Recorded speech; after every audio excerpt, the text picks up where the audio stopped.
let's talk about subqueries. I was actually pretty impressed that I got this far in the course and I did not actually end up talking about subqueries until now because I end up using them quite a bit. What if you are looking for the cast of Tron Legacy, but you don't remember the ID?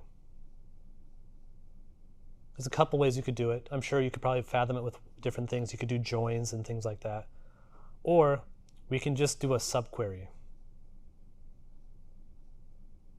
So you can do select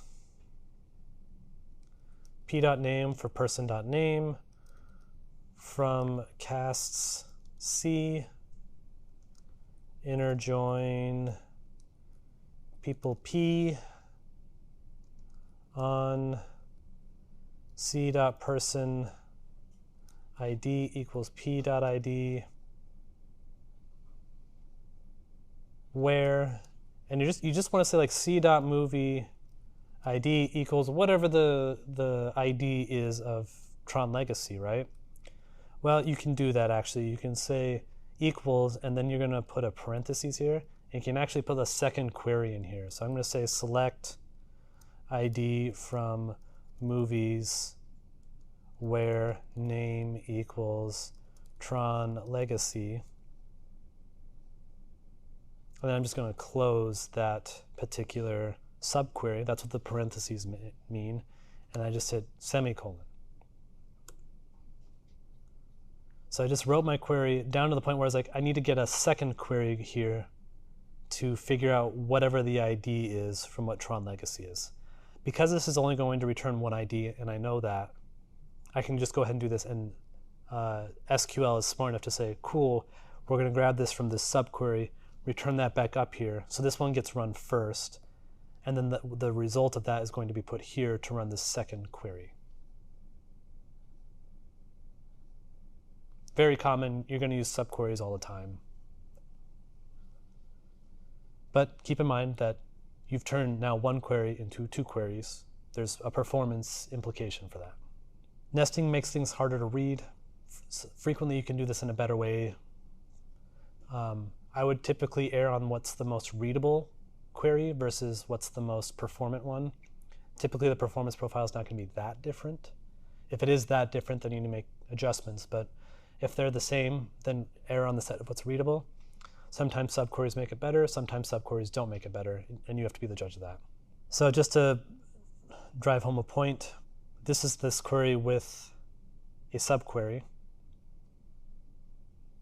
This is the exact same query using joins.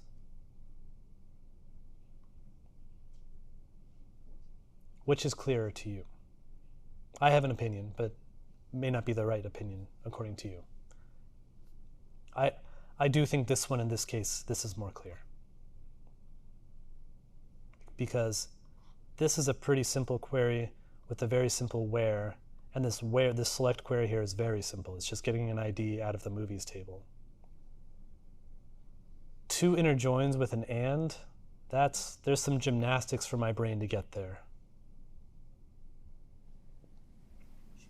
And it kind of feels like if you did the wrong join at the wrong time on a performance database, you could like... It can go from, fine to out of control. Out of control really fast, where like I feel like it'd be harder to mess it up if you're in a subquery. Like you know exactly what you're looking for. I don't know. I mean, this can kind of suck, particularly if there's no index on name. Fair. So it's really going to depend. In my particular case here, the subquery one was 308, and I think this is without the index, and the second one was 175.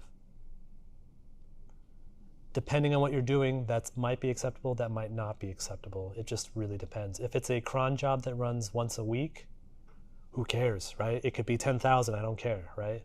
If this gets run 100,000 times a second, I very much care. Your joins are typically going to be faster. Just as a general rule, joins are going to be faster than subqueries unless you have some interesting circumstances that would dictate otherwise. But I'm just going to say on the whole, you can assume that subqueries are going to be slower.